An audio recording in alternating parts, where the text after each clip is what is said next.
Hey guys, welcome back to Recapcoin. Today, I will tell you about a new fantasy anime called The Black Summoner. The story begins with a young man named Kelvin, who has just been reincarnated into a new world. He died by mistake of a god, so he was allowed to choose the skills he would have in his new life. Kelvin wakes up with no idea where he is. A menu appears, welcoming him into the new world. He pushes the start button and hears a voice that begins to welcome him. It tells him that he has been reincarnated into a fantasy world and his memories have been wiped, a condition he had agreed to for more powerful skills. Kelvin is shocked why his past self would agree to have his memories erased. The status window opens, showing the skills he had chosen. He has a summoning skill that's S rank and an ability to get double the stats from leveling up. Seeing his skills, Kelvin gets excited to start his adventure. The voice tells him to head to the nearby town and register at the guild to be an adventurer. Along his way, Kelvin asks the menu if it will be joining him on his adventure. Remembering that he had his memories wiped, it reveals it is actually the goddess of reincarnation, Melfina, who he fell in love with and asked to be his servant. And she accepted his request as a way to take a vacation from her job. Kelvin is confused how he could love her without his memories. He asks if he can summon her, but she tells him he needs to become stronger and have more mana before he can. He arrives at the Adventurers Guild and registers as a basic mage, keeping his summoner skill a secret as Melfina explains summoners are so rare that kings would start wars to acquire him. He starts off in the lowest F rank and the clerk explains that you can only take missions up to 1 rank higher than your own and can move up a rank if you complete 10 missions in a row. He takes his first job to slay some blue slimes. He picks up a wooden rod, which helps to boost his magic ability, and heads to the fields. He comes across 3 slimes. Melfina tells him to try out his other S-rank skill, Appraising Eye. It allows him to see all of the slime's stats. At S rank, he can see the stats of anyone up to 100 levels above him. Melfina tells him he can tame the slime if he can injure it first. Kelvin attacks using his rod instead of magic, so he doesn't kill it in one shot. To his surprise, the slimes are more challenging than expected, but eventually he is able to land a hit on it, weakening it enough for him to tame it. The taming is successful and he names it Clotho. He summons it and it seems to have gained a personality as it jumps up and down. Together with Clotho, they take on some more slimes. Kelvin uses his wind magic, taking out a slime in one hit, and Clotho runs circles around and crushes the other. Kelvin notices that Clotho is much stronger since becoming his summon. Melfina explains that his S-rank summoner skill gives his servants a bonus 100 to all stats. She also tells him he is the only S-rank summoner in this world, with others only at B or C rank. Kelvin returns to the town and looks for an inn to spend the night.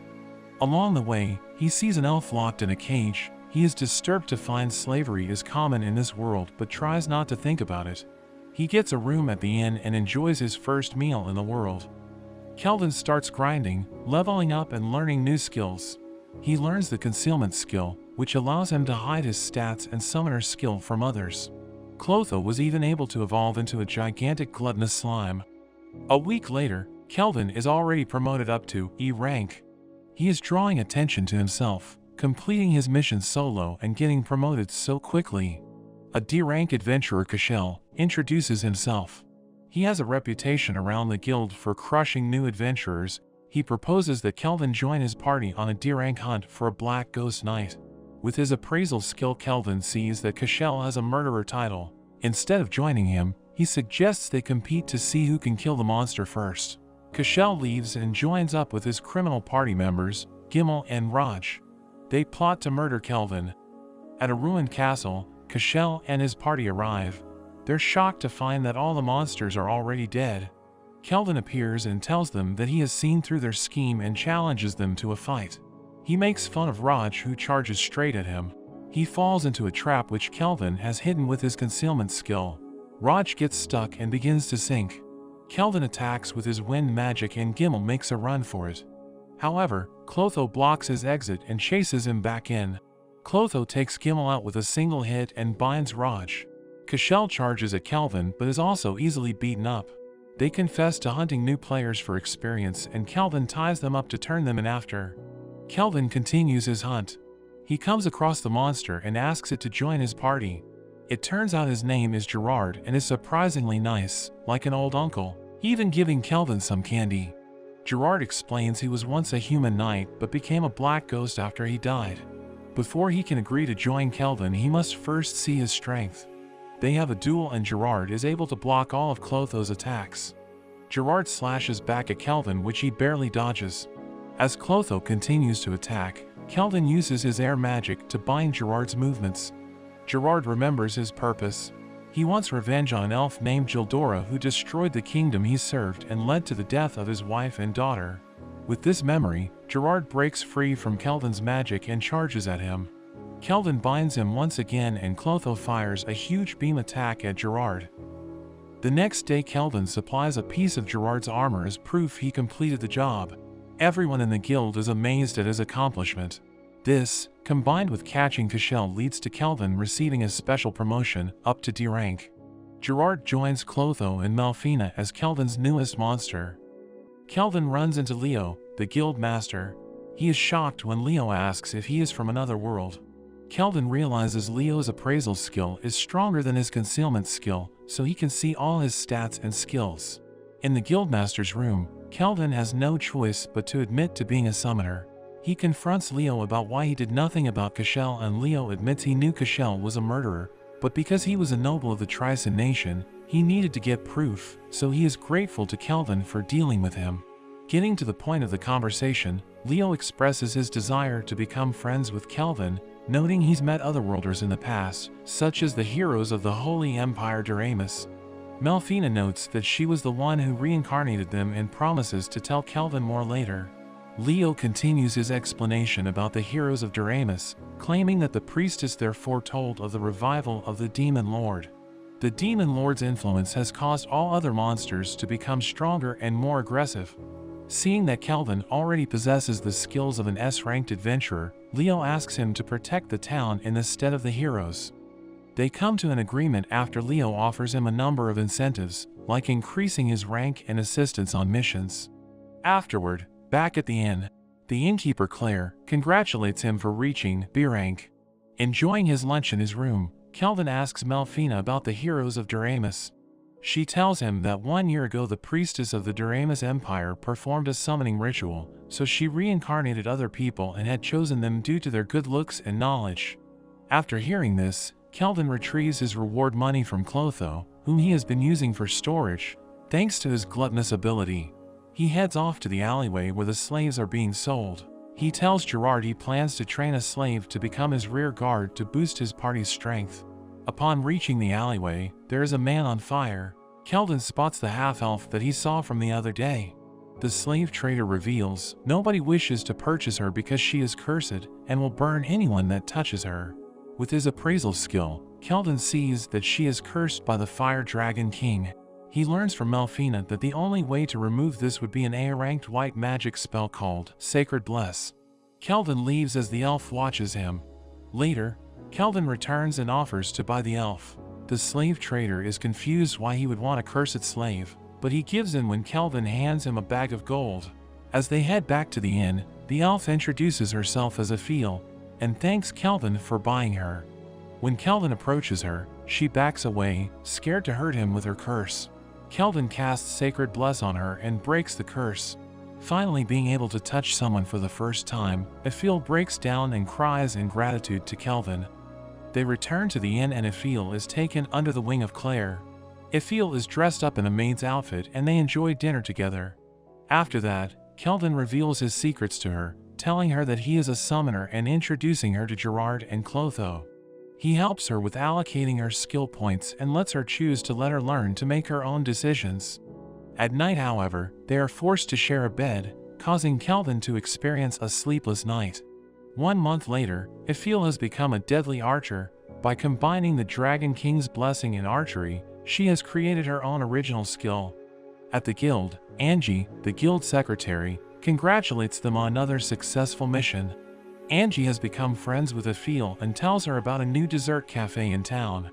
They decide to go check it out and Aphil invites Kelvin to join them. The next day, the three meet up and Kelvin is stunned by how cute Aphil looks. They head to the cafe and Kelvin becomes embarrassed when Aphil tries to feed him.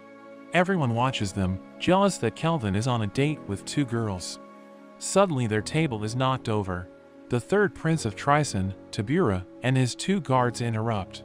The prince arrogantly sends his guards to grab Angie and Aphil, so Kelvin beats them up and sends them flying.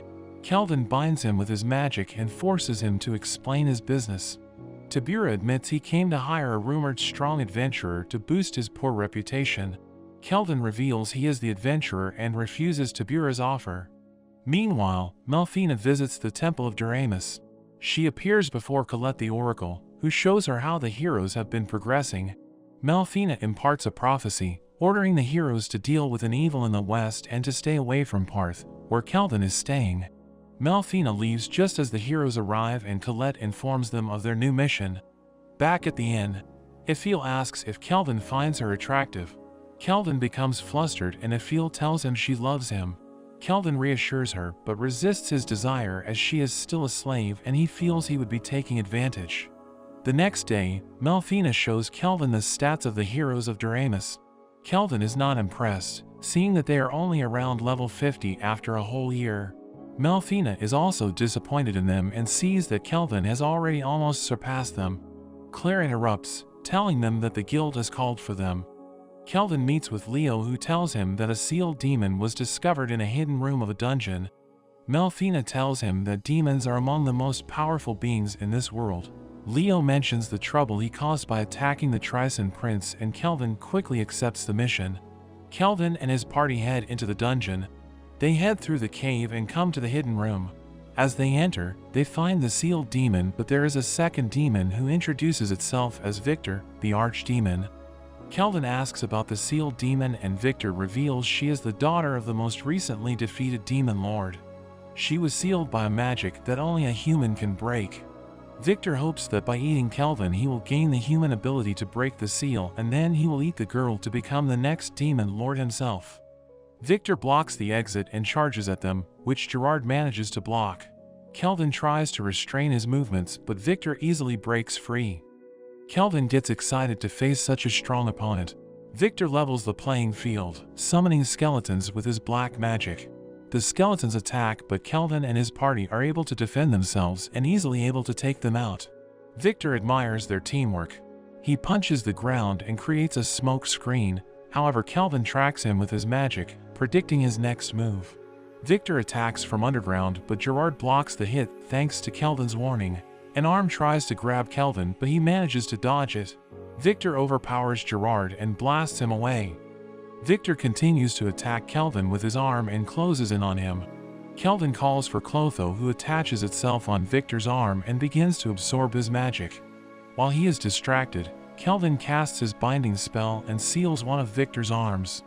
Victor tries to free himself, while Kelvin buffs Gerard's sword with his Vortex Edge spell. Victor tries to counterattack with his other arm but Aphil emerges from stealth and fires a blazing arrow. Victor blocks the arrow, sacrificing his arm and Gerard slashes and severs the other.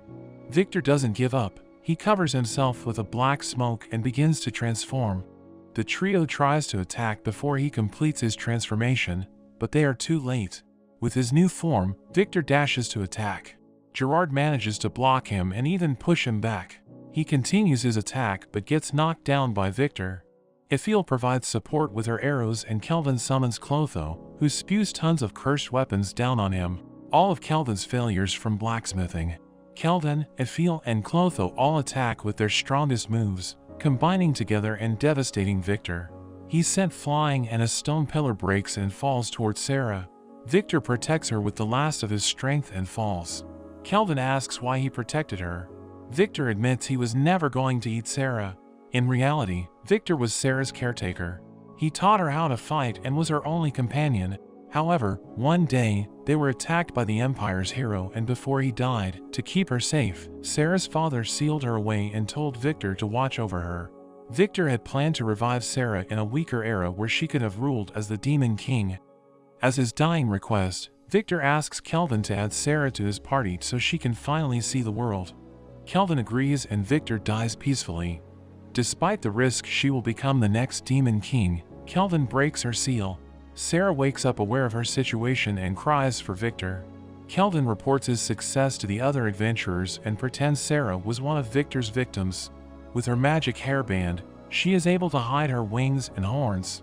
Gerard evolves into an Abyssal Knight Commander, an S-ranked monster, gaining a massive buff to his stats. Sarah worries about joining the team, but Kelvin assures her with his S-ranked concealment skill, no one will find out she is the daughter of the Demon Lord. The team heads back to town and Sarah is amazed and excited by everything around. She had always been alone and this is her first time in a town. Later, Kelvin checks in with Leo at the guild, who promotes him to A rank for defeating Victor. When he gets back to the inn, there is a surprise party to celebrate his promotion. They have a crazy night and everyone ends up passed out drunk. Outside, Sarah mourns for Victor, who was her only childhood companion. She decides to experience the entire world in Victor's memory, in particular, to see the ocean and learn to swim like Victor once promised her. Sometime after, Kelvin and Ephiel's crafting skills reach S rank and the party gets new gear. Sarah gets a new outfit and gauntlets created from Victor's carapace, and Gerard gets a new demonic sword called the Dainsleif. Kelvin gets tired after all the crafting and Ephiel offers to make him some food. He asks for rice, but Ephiel doesn't know what that is. Kelvin goes mad craving rice, which he hasn't been able to eat since coming to this world. The party heads off to the coastal city Torridge, where rice can be found and Sarah can see more of the world. Gerard reports that Malphina is missing. She had told Kelvin that since he can't summon her, she left to try and possess one of her proxies, so she could join them in the physical world. Gerard suspects Malphina is jealous of the two ladies in the party. Along their journey, their carriage is stopped by a woman and a gang of bandits appear. They boast about being the infamous gang known as Black Wind. Kelvin checks their stats and sees that they are only around level 30. He tells Sarah to deal with them and tells her not to use her new gauntlets. Sarah sends a bandit flying and is surprised he was so weak. One of the bandits attacks with his giant hammer, but Sarah effortlessly stops him and pushes him away. Sarah ties them all up, but the woman boasts about their boss who is level 70, causing Kelvin to be interested and interrogate her. The group makes it to Torridge, and Sarah is amazed at the sight of the ocean, remembering her promise with Victor to swim. Kelvin agrees to teach her, but first they head to the guild and turn in the bandits. Kelvin meets with Mist, the guild master in Torridge. She has heard all about Kelvin from Leo, who she used to be in a party with. Kelvin informs Mist that the boss of Black Wind is actually the champion of Trison named Kristoff. He pretended to destroy the gang but instead took over it from the shadows and is involved with illegal slave trading. Kristoff is in town, but they can't accuse him without solid proof. Kelvin is actually not too interested because Kristoff is only level 70 and poses no challenge. Suddenly, Kelvin detects the presence of the Empire's heroes and suggests that they can handle the bandits. With this suggestion, Mist requests the heroes to investigate the bandit hideout. Wanting to help the people, they accept the request. However, Kelvin has something planned. At the bandit hideout, there is a room of kidnapped women. One of the bandits enters. He tries to grab one of the girls, but Kelvin arrives and Gerard knocks him out. Meanwhile, Kristoff and his lieutenants discuss the loss of one of their squads.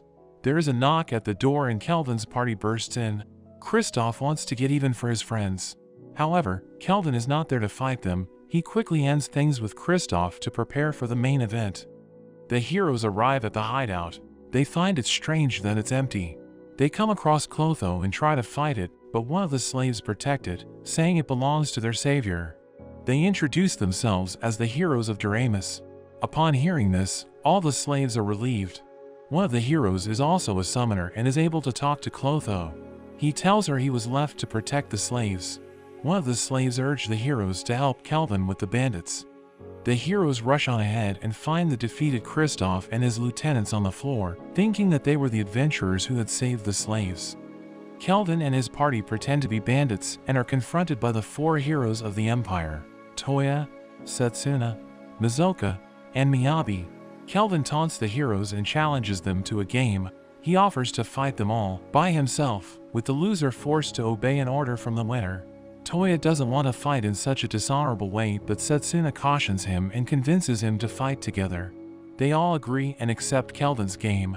While the heroes plan, Ephiel reveals Kelvin's plan to order the heroes to act as witnesses to Kristoff's involvement with the bandits and get around his protection from Trison. Gerard comments on how Kelvin is such a battle junkie, pretending to be bandits just to fight with the heroes. Ifil is worried for him and tells him not to underestimate them just because they are lower level than him. Kelvin is however keen to test his abilities and his new skill Eater gloves. The heroes begin their attack by first summoning their spirits to boost their power. Toya charges in, but Kelvin counters with a blast of magic. While the heroes defend against the attack, Kelvin dashes past and approaches Mizoka. However, she calls out her dragon who breathes fire at Kelvin. Kelvin enhances his speed and manages to dodge the flames. He appears behind Miyabi and uses his skill Eater glove to steal her skill. Sarah explains that each glove can copy one skill at a time and that she also let Kelvin borrow one of her skills. With this, Kelvin steals Miyabi's unique skill, parallel processing. Toya rushes to help, but Kelvin dodges his strikes. Setsuna and Mizoka heal Miyabi while Toya continues to fight on his own, believing he has the advantage in close quarters. However, Kelvin fights back thanks to borrowing Sarah's S-ranked fighter skill. He overwhelms Toya, but Setsuna comes to his aid. Kelvin dodges her slash and summons a giant wall to defend himself. Setsuna uses her unique ability to cut through anything to destroy the wall with a single slash. But as the wall disappears, Kelvin lunges toward her. He fires an enormous fireball at her, but Toya manages to get him in the way and block the attack. Mizoka tries to heal him, but Toya claims he is okay, proclaiming that this is nothing if he is to defeat the Demon Lord one day, but Setsuna slaps him. She is mad he sacrificed himself and tells him he needs to cherish himself more and rely on his team. Mizoka and Miyabi both agree and Toya apologizes, and they agree to fight as a team again. As Kelvin prepares to continue their fight, a spirit appears and explodes with a blinding light. Mizoka uses her frost spell to freeze him in place, and Miyabi uses her gravity magic to further restrict his movements. With Kelvin locked in place, Toya and Setsuna charge at him, but Kelvin uses his detonation spell, causing a huge explosion around him. Toya and Setsuna are caught by the explosion, but both manage to survive thanks to protection from their spirits. As the smoke clears, Kelvin applauds their attempt. The heroes are shocked he is completely unharmed from the explosion. Kelvin criticizes their amateur approach and even gives them hints on how to improve. He calls out Toya for not using his unique skill. Realizing he can't hide it, Toya reveals the true form of his sword, splitting into two swords, allowing him to dual wield. He rushes at Kelvin once again but is backed up by his team.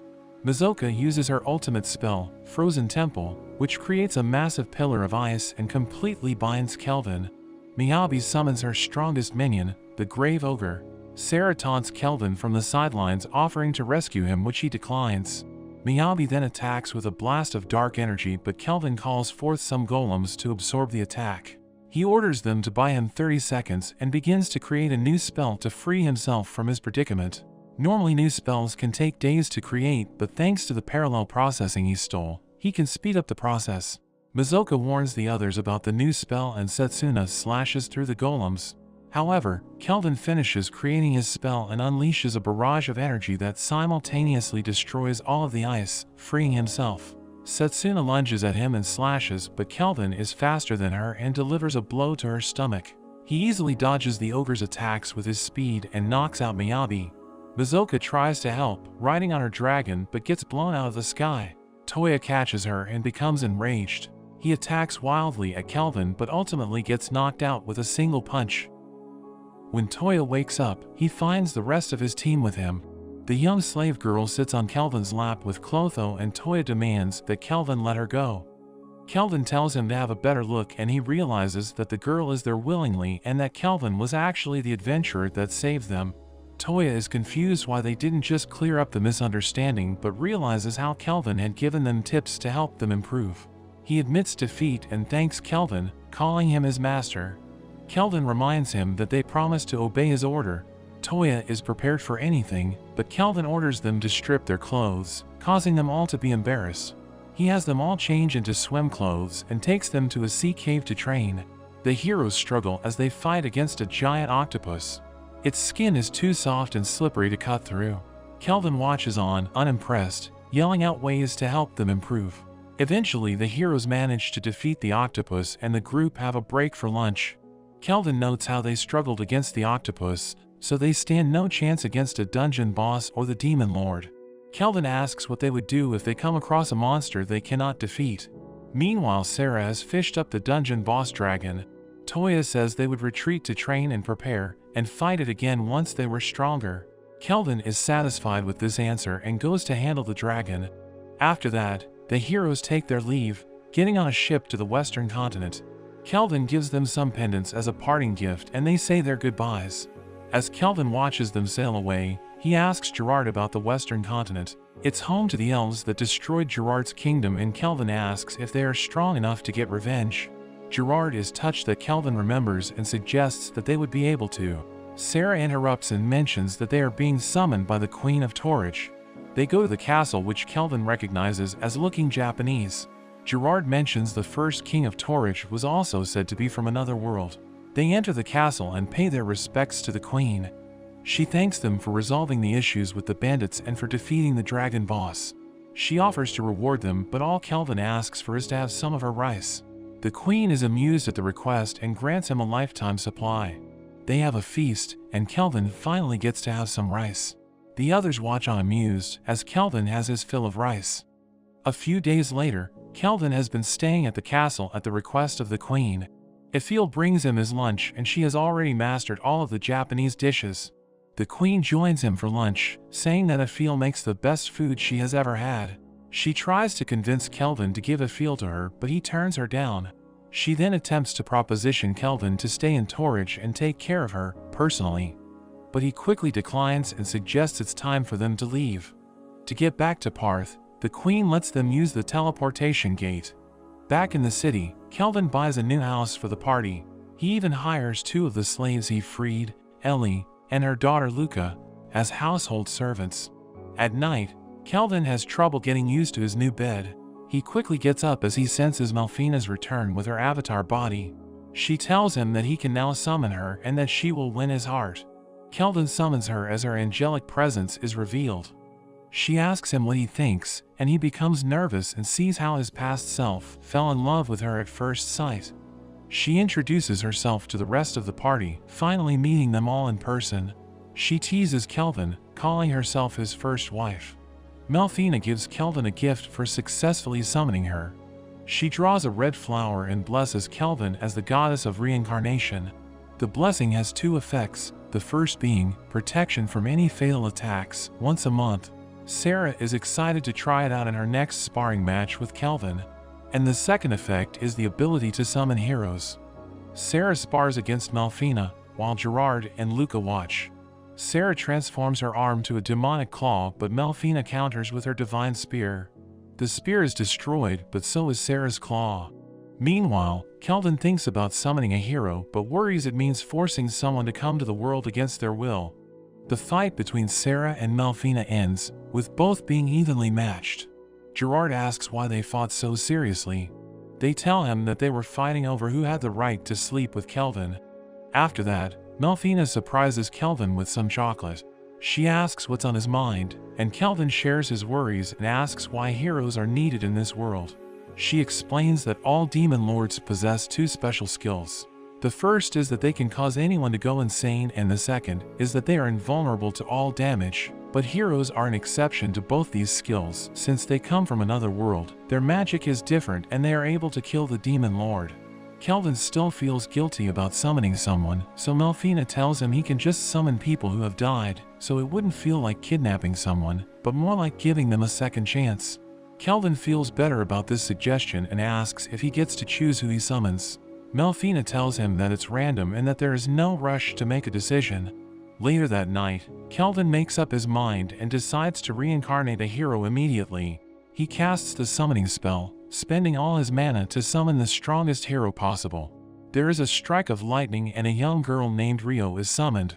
Kelvin introduces himself and Rio is grateful to be reincarnated. Rio collapses after just being reincarnated. Kelvin wonders if she is really a hero, but Melfina assures him that she is the best. Soon after, Kelvin also collapses, having used up all his mana. When Rio wakes up, we find out she had suffered from a terminal illness. She meets with Kelvin outside, who tells her about his own experience being reincarnated. Rio is grateful for her new healthy body and offers to join Kelvin's party to repay him.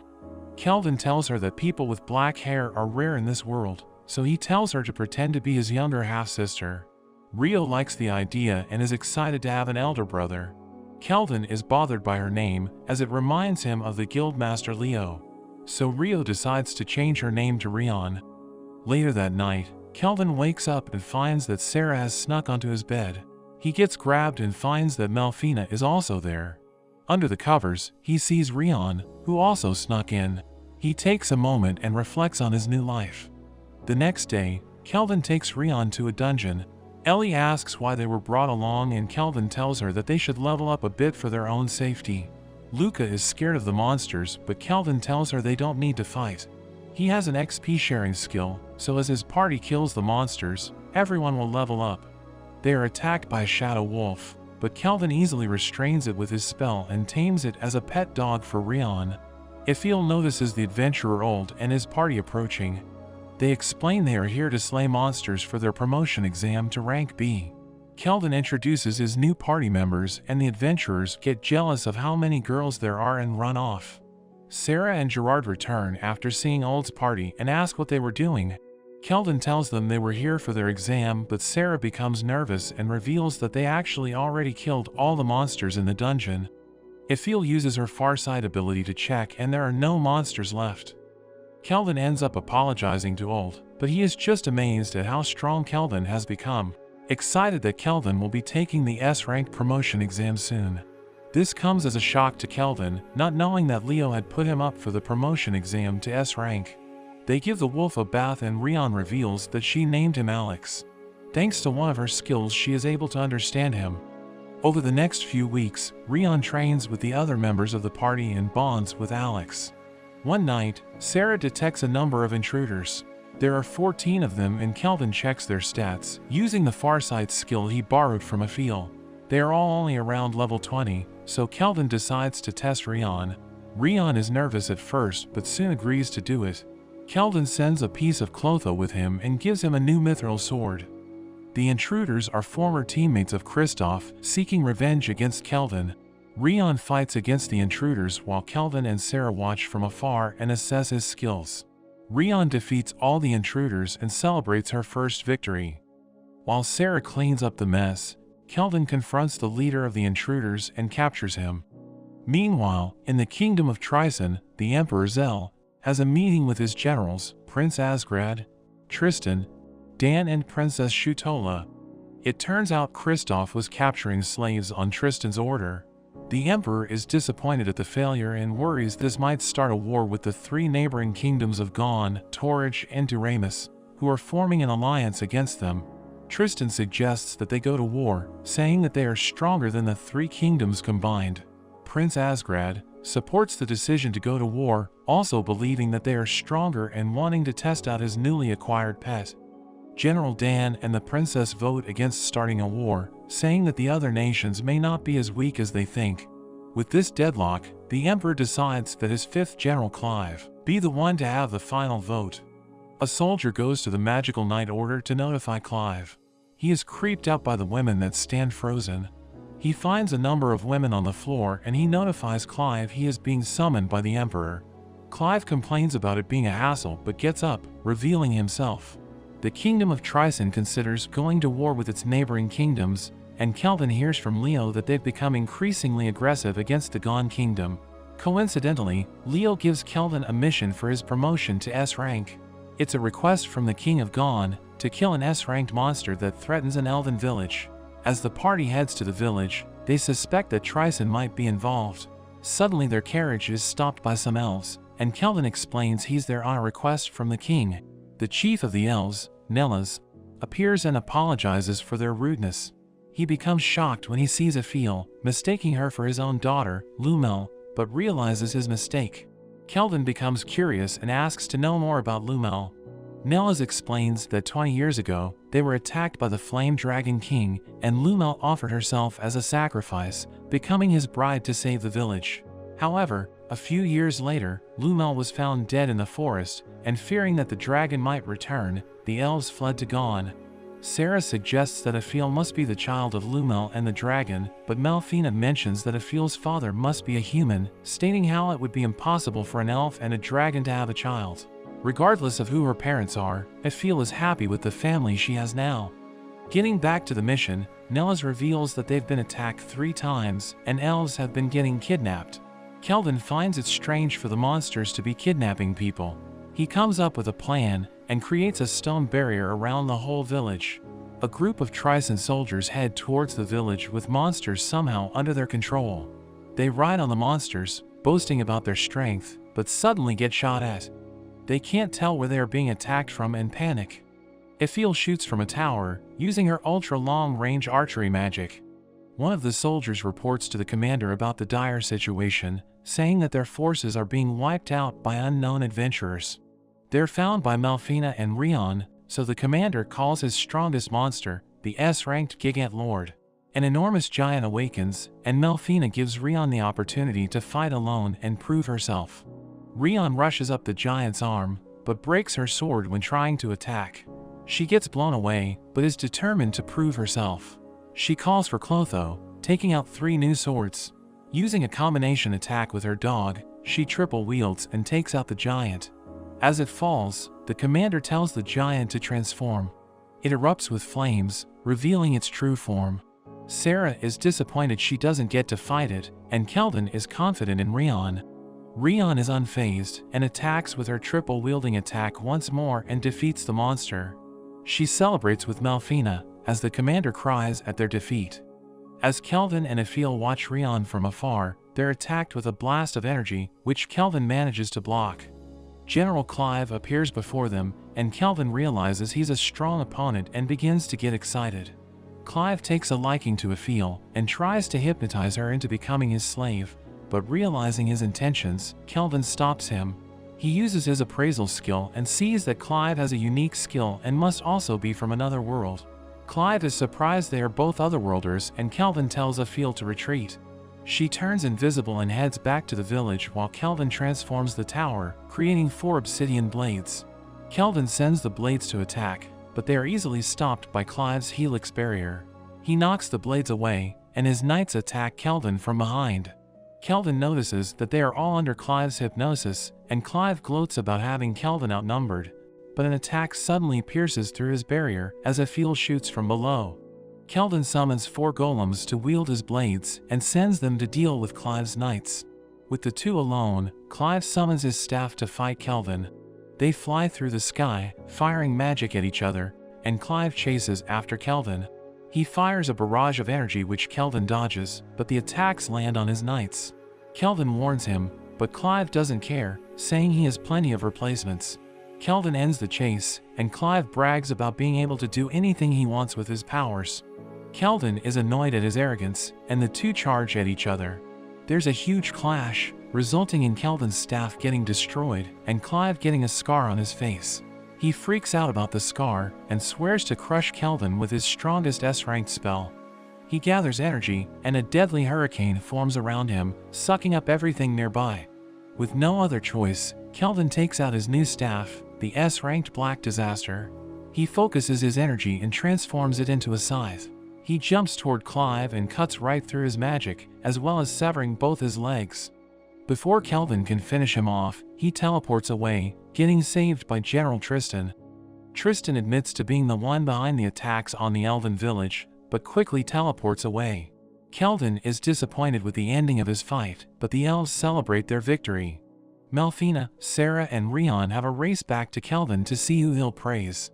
Rion creates a new skill, winning the race, and Kelvin congratulates her on defeating the giant. Meanwhile in Tricen, Clive wakes up to being chained up by Tristan. His legs have been healed, but he gets tortured by his own slaves, as Tristan experiments on him as an otherworlder. The elves have a feast to celebrate, but Kelvin watches from afar. Aphil joins him, and he expresses how lucky he feels to have his companions, deciding to get even stronger to protect them. Aphil is glad she got to learn more about her mother and even received a hair ornament that belonged to her from Nellis. Kelvin helps her put it on, and the rest of the party come to join them. An elf girl comes up to Kelvin, thanking him for protecting the village, but soon reveals he is the king of Gone, using a special item to change his form and observe him. He congratulates Kelvin and tells him he passed the S-rank promotion. The party congratulates him, and the king reveals there will be a promotion ceremony that includes a mock battle against other S-ranked adventurers. Upon hearing this, Kelvin can only smile, unable to contain himself, excited to fight against other strong adventurers. Unsurprised by his battle-loving nature, the party heads for more adventure. But that's where this story ends. Don't forget to like and subscribe to the channel. Thanks for watching, and I'll see you next time.